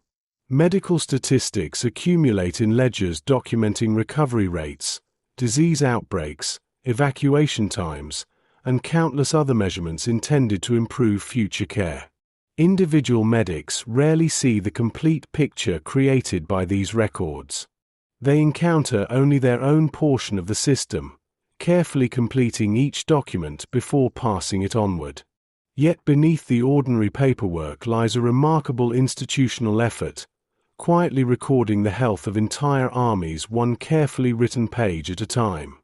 As evening settles over the countryside, the aid station grows briefly quieter. A gentle breeze carries the scent of cut hay from nearby fields where civilian farmers, whenever circumstances permit, continue tending the land despite the shifting front lines that have crossed it repeatedly. Swallows dart through the fading light above damaged rooftops, following instincts older than any nation at war. The medics step outside one by one during brief pauses in their duties, stretching tired backs, washing hands darkened by the day's labor, or simply standing still for a few moments before returning indoors. They have traveled thousands of miles to preserve lives they often know only briefly, yet in these quiet intervals another realization slowly takes shape. The roads themselves are beginning to point homeward, even if home remains distant and uncertain. The reports arriving from headquarters begin changing almost imperceptibly. Supply officers notice that requests increasingly concern replenishment rather than emergency replacement. Transportation schedules become slightly more predictable as certain roads remain open for longer periods. Entire medical units that once relocated every few days now remain established in the same position for weeks, allowing shelves to replace packing crates, gardens of small practical conveniences to emerge around tents, and familiar paths to form between buildings where countless boots gradually wear the grass away. None of these changes suggests that danger has disappeared. They simply indicate that the war itself has begun entering a different rhythm. Within the station, this slower tempo creates opportunities rarely available during earlier campaigns. Medical equipment receives more thorough maintenance than hurried cleaning had previously allowed. Canvas tents are patched carefully instead of merely reinforced. Records are reorganized into orderly files rather than stacked wherever space can be found between patients. Such tasks might appear mundane beside dramatic accounts of combat, yet they reveal something important about military medicine. A system devoted to preserving life depends as much upon quiet preparation during calmer days as upon skilled intervention during difficult ones.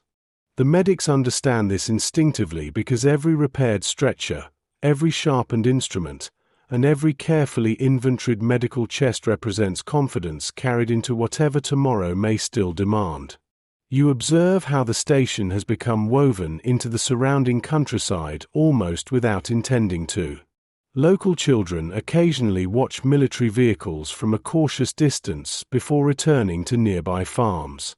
Elderly civilians pass slowly along roads carrying baskets, bundles of firewood, or tools needed to restore fields neglected during months of fighting.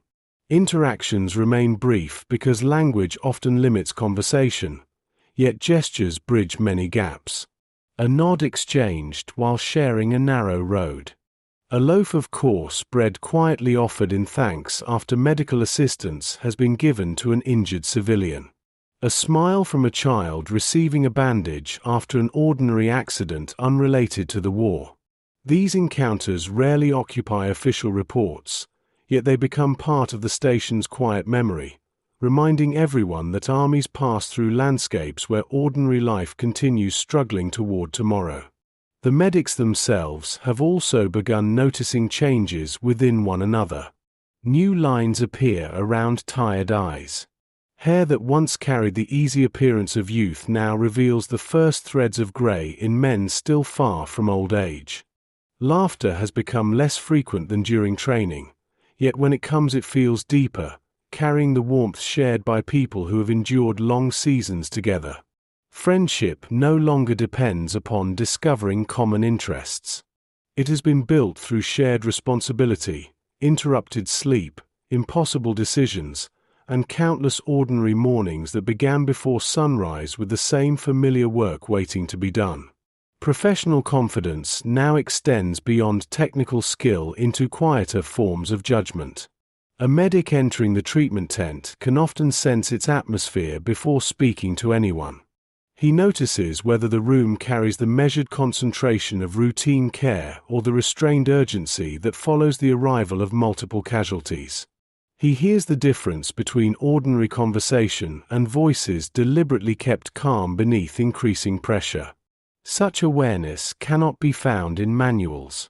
It emerges only after months spent returning to the same environments until every subtle change acquires meaning. The station itself has become something readable, revealing its condition through sounds, movements, and silences as clearly as any patient's pulse. Yet even as the routines mature, the familiar contradiction remains close at hand. Commendations continue recognizing units for efficient service. Casualties treated successfully move onward with renewed chances of returning home. Officers acknowledge the reliability of medical teams, whose work has repeatedly proven indispensable. At the same time, regulations governing daily life remain largely unchanged. The medics continue inhabiting an institution capable of depending completely upon their professional excellence while remaining hesitant to extend that confidence into every other aspect of military life. The tension no longer surprises them. It has become another enduring feature of the landscape, as familiar as muddy roads after rain or lantern light reflecting from polished surgical instruments. Letters from home acquire increasing emotional weight during these months. Earlier correspondence often focused upon enduring separation. Now many letters cautiously speak about the future instead.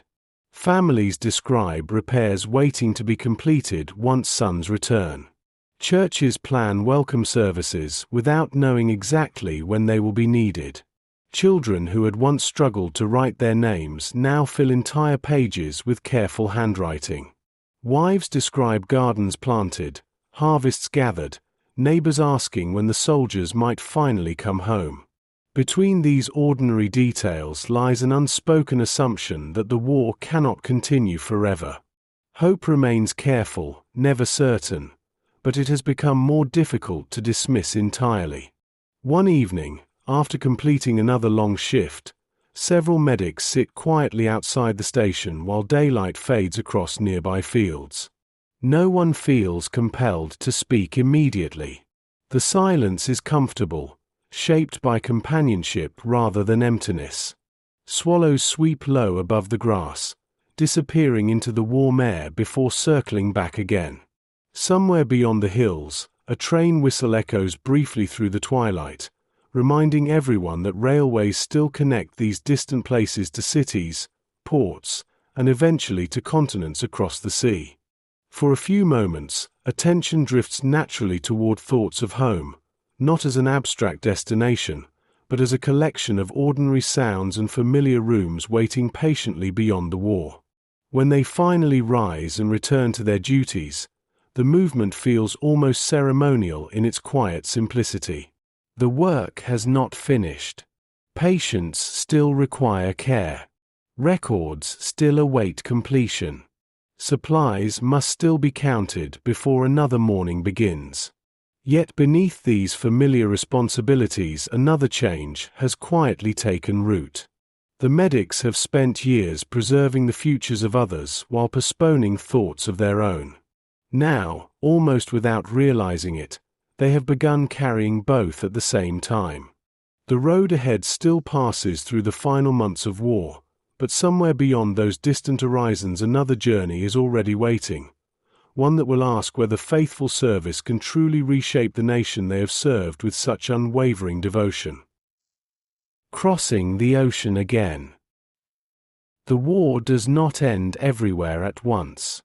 For some medical units, the change first appears in the absence of familiar sounds. Roads that had carried ambulances throughout every hour of the day remain unexpectedly quiet through an entire afternoon. Artillery, once woven so deeply into the background that its distant thunder had almost disappeared beneath ordinary awareness, falls silent long enough for birdsong to reclaim valleys where it had always belonged.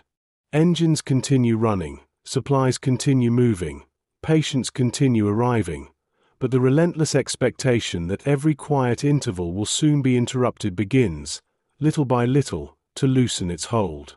No single morning transforms the medical station into a place of peace. The wounded remain numerous. Men injured during the final operations still require surgery, rehabilitation, and patient observation.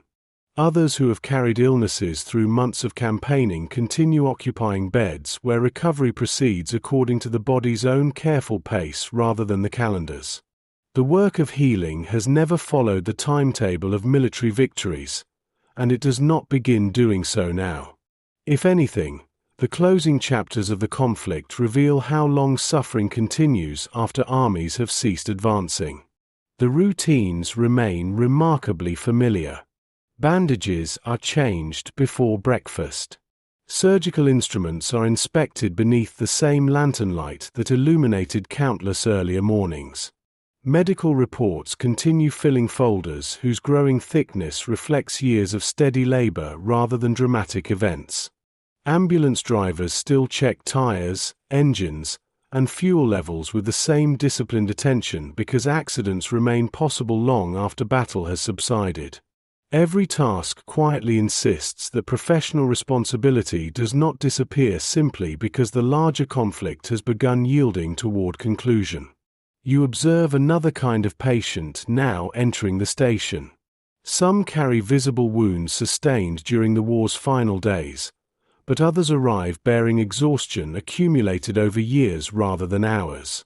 Prisoners newly liberated from camps where starvation has hollowed their bodies. Civilians emerging from shelters after prolonged occupation. Elderly men and women weakened by shortages that have quietly eroded health season after season. Children whose injuries are less obvious than the silence with which they watch unfamiliar adults. Military medicine gradually widens its attention, responding not only to armies but to populations whose suffering has unfolded far beyond the boundaries of battlefields. The medics adapt without ceremony. Their work has always required flexibility.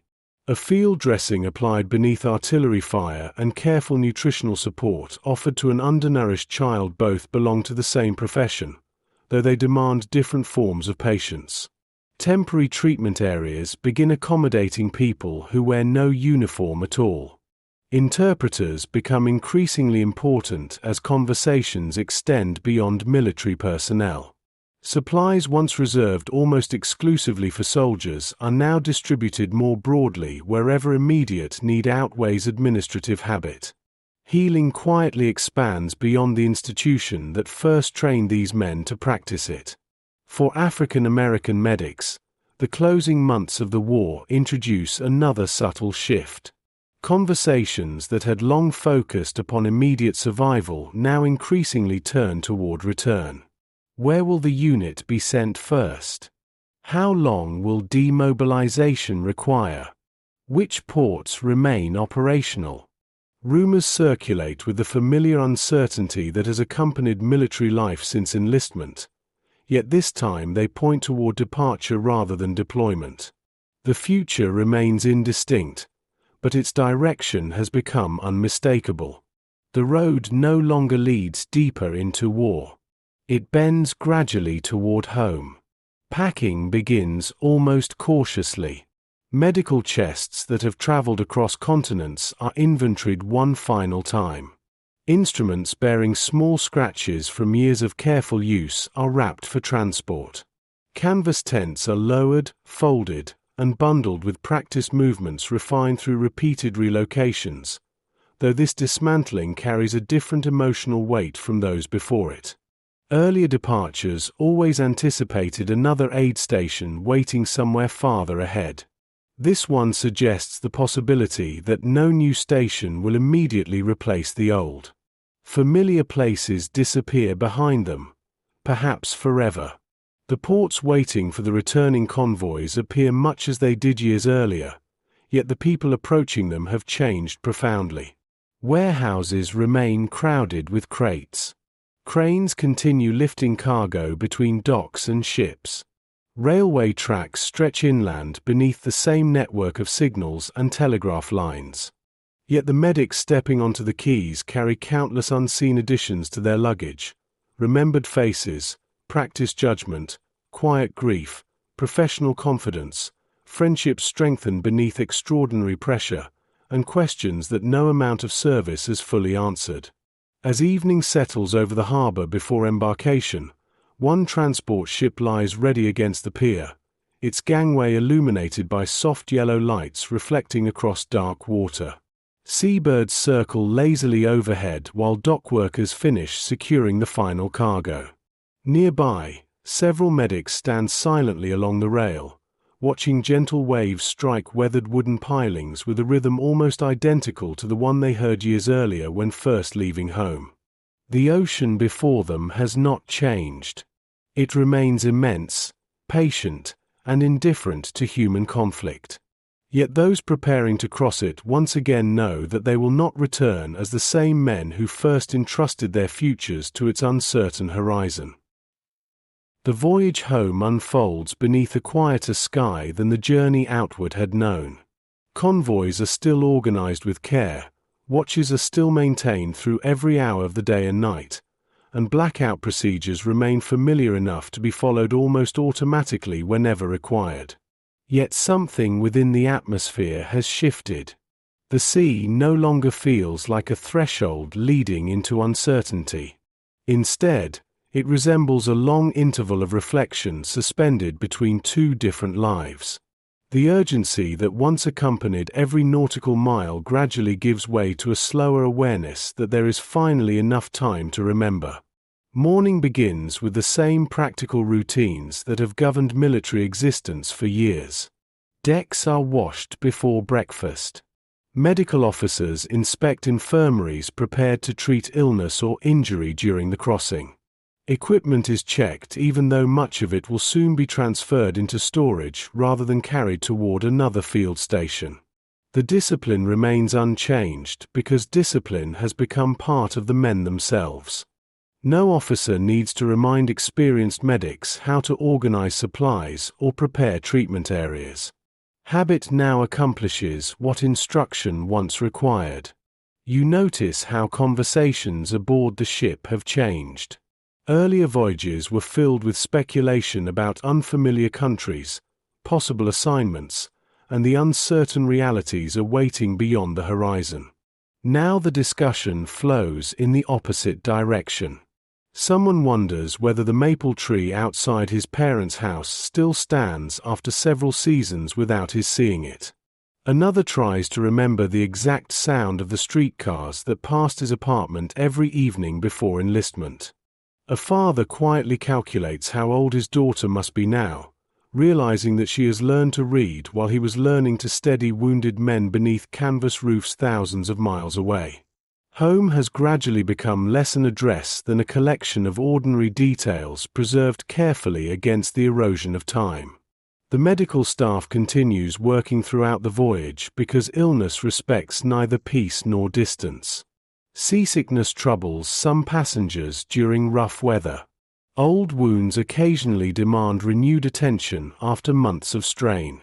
Respiratory infections spread easily through crowded sleeping quarters whenever damp air lingers below deck. The routines are familiar enough that they unfold almost gently. A bandage changed beneath calm electric lighting lacks the urgency of one applied during battle, yet it carries the same quiet professionalism. Healing has become a permanent rhythm rather than a temporary assignment. There are long afternoons when little requires immediate attention. Some men read newspapers attempting to summarize a conflict whose scale seems almost impossible to compress into headlines.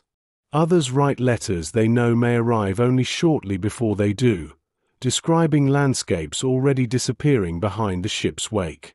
Many simply stand along the rail watching the Atlantic breathe beneath changing skies. The ocean offers few landmarks, leaving the mind free to wander through memories accumulated over years of service. Training camps return unexpectedly. A muddy aid station beside a narrow road. The smell of wet canvas after spring rain. Faces remembered not because they became famous, but because they remained beside one another through countless ordinary days. For the African American medics, these reflections often circle quietly toward the same unresolved question. What exactly has changed? Professionally, the answer is unmistakable. They have proven themselves beyond reasonable doubt. They have treated thousands of wounded soldiers, preserved lives beneath impossible conditions, mastered demanding medical skills, and earned the confidence of colleagues whose survival frequently depended upon their judgment. No one aboard the ship questions their competence. It has been demonstrated too many times, under too many different circumstances, to require further proof. Socially, the answer remains far less certain. The conversations rarely become bitter. Instead, they possess the measured tone of men attempting to understand the future honestly. Some speak cautiously of opportunities that military experience might create. Others wonder whether civilian hospitals will recognize the knowledge acquired overseas. A few say very little at all, preferring to watch the horizon while turning these questions over privately. They know that America celebrated victory. Whether it would fully embrace all those who helped achieve it remained an answer waiting on the opposite shore.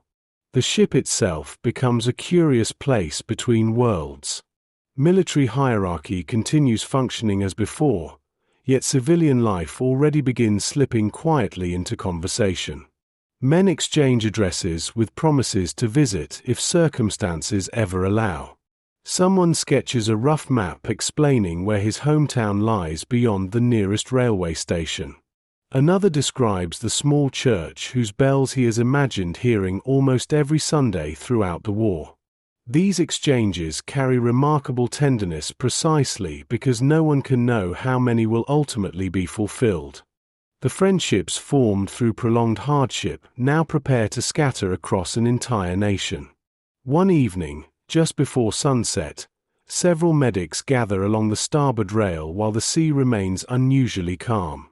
The surface reflects broad bands of gold and copper stretching toward the western horizon, where the sun descends with unhurried certainty into distant clouds. No speeches are made. None are necessary. One man removes his cap briefly, allowing the cool wind to move through hair kept short by years of military regulation. Another leans against the railing with folded arms, watching flying fish briefly disturb the smooth water before disappearing again beneath it. The silence shared among them is not empty. It is filled with everything that has become too familiar to explain. During those quiet minutes, the ocean seems to hold two different versions of America at once. One exists in memory, the country they left behind carrying separate schools, separate waiting rooms, separate expectations, and familiar limitations that had shaped much of their lives before enlistment. The other exists only as possibility, built from years of honorable service, extraordinary sacrifice, and the quiet hope that a nation transformed by global conflict might also find the courage to transform itself. Between those two visions, the ship continues westward through gathering twilight, carrying home men whose greatest journey may still lie ahead. Platforms without parades. The coastline emerges through early morning haze with such gradual certainty that, for a time, it seems almost imagined. A faint line separates sea from sky. Then the outline of distant buildings appears beneath low clouds, followed by cranes standing motionless above the harbor like patient sentinels that have continued their work throughout the long years of absence. Tugboats move steadily across calm water, their whistles echoing softly between warehouses whose brick walls have watched countless arrivals and departures before these. The ship reduces speed almost imperceptibly, and the wake that has followed faithfully across the Atlantic begins to narrow behind the stern until the ocean itself appears reluctant to let the journey end. Few men remain below deck now.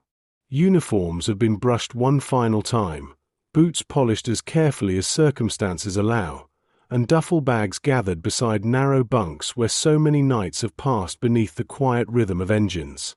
Faces turn toward the shoreline with expressions that resist easy interpretation. Relief and anticipation are certainly present, but so too is uncertainty.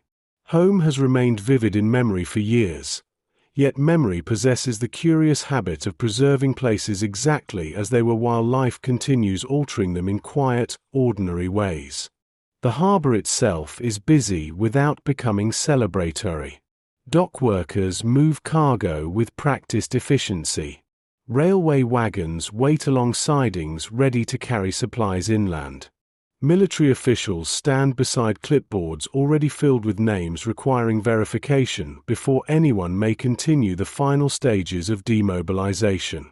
Families gather wherever permission allows, searching patiently among hundreds of familiar uniforms for one particular face. Some reunions happen quickly. Others require long moments before recognition overcomes the years that have quietly reshaped both those returning and those waiting. You watch these reunions unfold from a respectful distance. A child hesitates briefly before accepting the embrace of a father remembered only through photographs.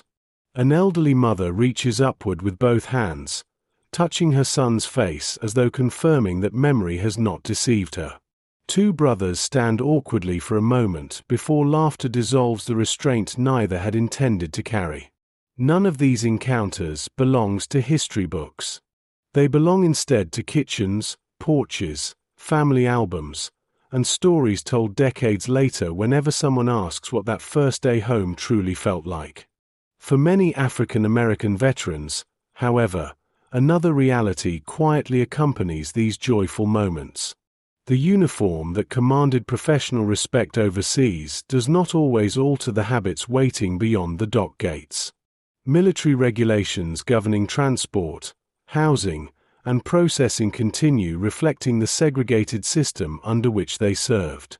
Separate queues sometimes appear almost automatically. Different waiting areas are established because they have always existed that way.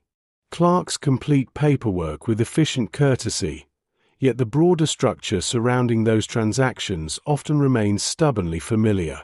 The return home does not erase the contradiction carried across the ocean. In many places, it simply resumes where it had paused. No dramatic confrontation is necessary. A sign directing travelers toward different facilities. A ticket window serving one line before another. A restaurant near the railway station where some returning soldiers understand immediately that they will not be welcomed despite the medals resting quietly upon their uniforms. These moments are not extraordinary because they are unexpected. They are painful precisely because they are expected. Military service has changed the men standing before them. The system greeting their return often has not. The medics continue responding much as they learned during the war, with patience shaped by discipline rather than resignation. They gather their belongings, complete the required formalities, and continue toward trains that will carry them deeper into the country they have served. Along the platforms, conversations remain gentle. Someone speaks about finally sleeping in a real bed without expecting engines or artillery to interrupt the night. Another wonders whether his mother has remembered his favorite meal after all these years. A third quietly unfolds a letter containing directions to a civilian hospital where he hopes wartime medical experience might become the beginning of a professional career rather than merely a chapter already closing. The railway carriages themselves resemble those that first carried them toward military camps years earlier, yet every passenger now occupies a different interior landscape. The windows frame fields, rivers, and towns moving steadily past, each scene carrying an unexpected familiarity after so much time spent overseas. Water towers rise above small communities. Church steeples catch afternoon sunlight. Laundry hangs behind modest houses where ordinary family life has continued through seasons measured not by campaigns but by harvests, birthdays, weddings, and quiet evenings gathered around supper tables. As the train moves farther inland, The medics begin recognizing something they had scarcely allowed themselves to imagine during the long years abroad. The war has ended. Service has not. Only now, the work waiting ahead may demand a different kind of endurance, one no longer measured by stretchers carried across muddy fields or lanterns burning through sleepless nights, but by the patient determination to claim dignity within the very nation whose wounded they had spent years preserving. The journey home rarely ends at the railway station. From there, the road grows smaller with every mile. Large terminals give way to local platforms where only a handful of passengers step onto weathered wooden boards warmed by the afternoon sun. Buses follow narrow roads between fields already carrying the first signs of another growing season. Some veterans continue the final distance on foot, duffel bags resting against tired shoulders that have carried far heavier burdens across continents. Every familiar landmark seems to arrive carrying two different meanings at once. It is exactly as remembered, and quietly transformed by the years spent away. The neighborhoods receive them with varying expressions of welcome. Families embrace sons, brothers, husbands, and fathers whose absence has been measured through birthdays, harvests, Christmases, and ordinary evenings when one chair remained empty at the table. Churches ring bells of thanksgiving. Neighbors gather along porches to shake hands and ask careful questions about places they know only from newspaper headlines. Children stare curiously at uniforms that have traveled farther than they can yet imagine. For a time, the return feels almost suspended outside history, belonging only to the intimate geography of home. Then ordinary life gradually resumes. The uniform is folded and placed carefully inside a wardrobe. Military schedules give way to alarm clocks set for factory shifts, hospital appointments, construction work, or classrooms. Medical kits assembled with meticulous care over years of service are replaced by toolboxes, textbooks, or civilian bags carried through quieter routines. The transformation is not sudden. It unfolds over weeks, as every returning veteran slowly exchanges one discipline for another, learning once again how to inhabit a life no longer organized by bugles, convoy timetables, or field hospitals. For many African American medics, this transition carries a peculiar emotional weight. The knowledge acquired during the war is substantial. Years spent stabilizing trauma patients, preventing disease outbreaks, managing field hospitals, and making calm decisions beneath extraordinary pressure have created highly skilled medical professionals. Some hope these experiences will open doors into hospitals, nursing schools, public health services, or further education. Others simply hope that military service will be recognized as evidence of ability rather than viewed only as temporary wartime necessity. Reality proves more complicated. Many civilian hospitals remain segregated. Professional opportunities are often limited by the same barriers that existed before enlistment.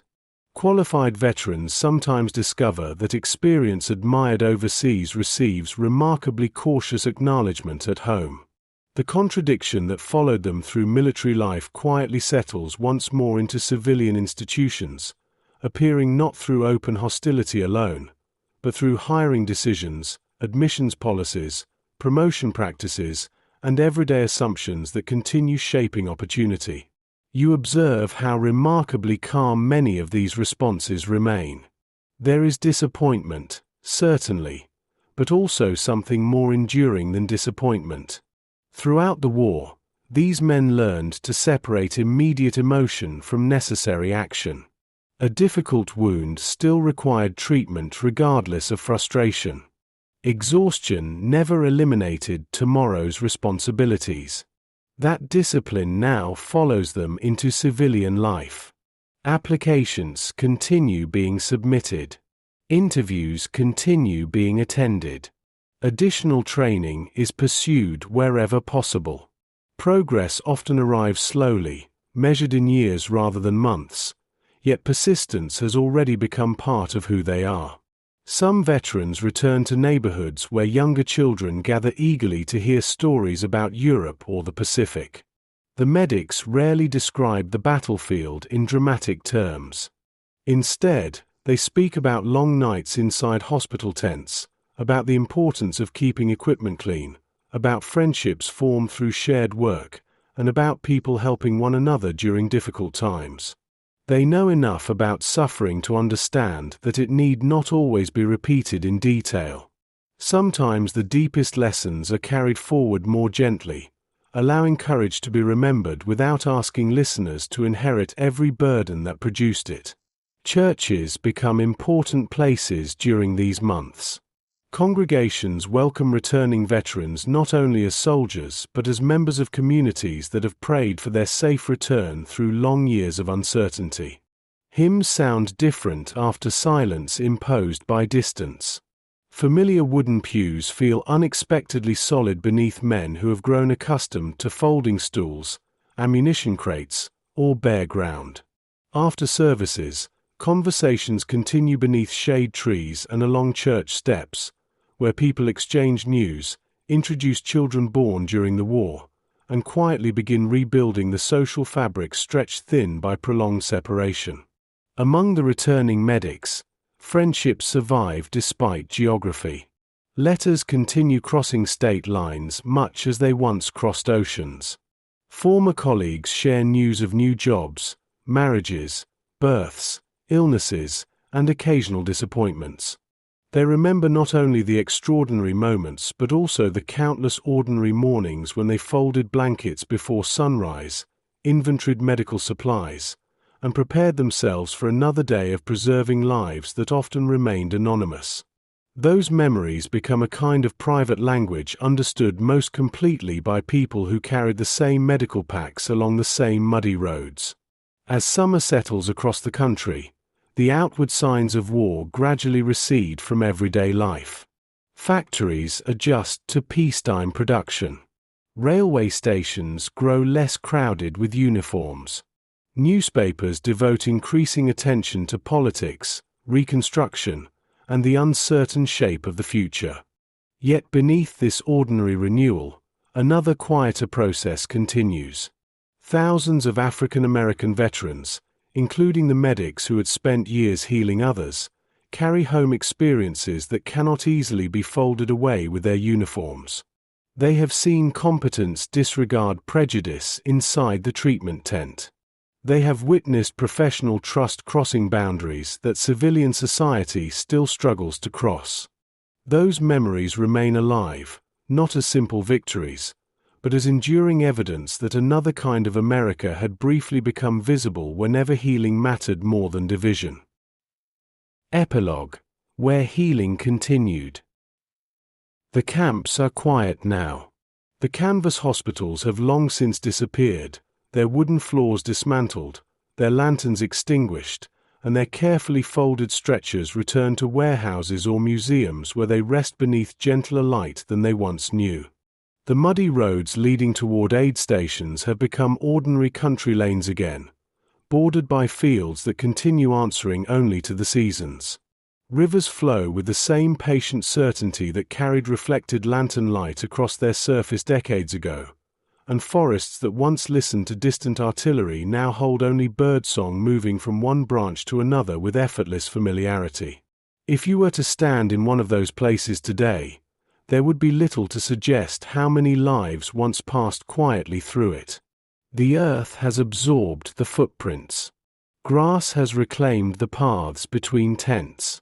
Rain has washed away the countless tire tracks left by ambulances arriving through darkness with one more wounded man whose name would soon be written in careful handwriting before another patient took his place.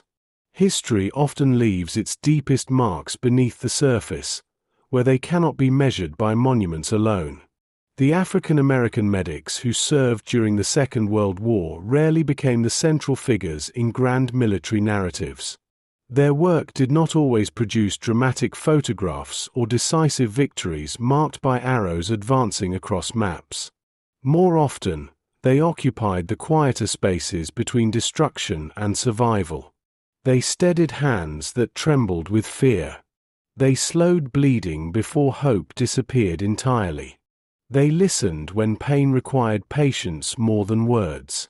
Their profession asked them to preserve life without first asking whether the world beyond the treatment tent had fully recognized their own equal claim to dignity. That contradiction did not vanish when the war ended. Many returned to communities where familiar barriers still shaped schools, hospitals, neighborhoods, and opportunities. Some continued practicing medicine despite limited pathways into civilian institutions. Others carried their discipline into different professions while quietly supporting the growing movement that would, over the following decades, challenge the legal and moral foundations of segregation itself. Their wartime service did not complete that journey. It became one important part of it, offering undeniable evidence that skill, courage, judgment, and compassion had never belonged to one race alone. You remain only a witness to these lives, standing at a respectful distance across the years. You have watched lanterns glowing beneath canvas roofs, trains carrying young recruits toward uncertain futures, hospital tents breathing with steady routine, ships crossing oceans twice beneath changing skies, and quiet railway platforms where home offered both comfort and unfinished questions. Throughout every landscape, one truth has returned with remarkable consistency. Healing asks remarkably little about the categories people create for one another. A pulse remains a pulse. Pain remains pain. Hope, when carefully protected, belongs to anyone fortunate enough to receive it. Perhaps that is why these stories continue speaking so softly across time. They remind us that history is not preserved only through famous names or celebrated victories. It also survives through ordinary acts repeated faithfully over months and years until they quietly alter the lives of people who may never fully know the names of those who helped them. Somewhere, a child grew up with a father who returned because bleeding had been stopped in time. Somewhere, a family remained whole because infection was recognized before it spread too far.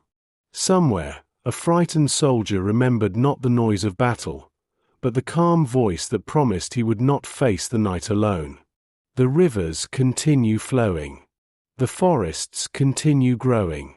The railway lines still cross fields where trains now carry travelers with no memory of military convoys passing the same way generations earlier. In small cemeteries, city hospitals, family photograph albums, and aging letters tucked carefully inside wooden drawers, fragments of these lives remain scattered across the landscape like seeds carried quietly by the wind. Many names have faded from public memory, yet the consequences of their work continue moving outward through lives preserved, families sustained, and futures that were allowed to unfold because someone chose patience over panic and care over indifference. As evening settles once more across those peaceful places, the last light lingers briefly upon calm water before surrendering itself to approaching night. The reflection fades so gradually that it is difficult to say exactly when daylight becomes memory. Perhaps history works in much the same way. The loudest moments eventually soften, while the quiet acts of endurance continue echoing long after the noise has passed, asking only that we remember not merely how wars were fought, but how humanity survived within them. You've been part of Echoes of War, where stories rise on quiet wings, and the past still circles above us, refusing to land.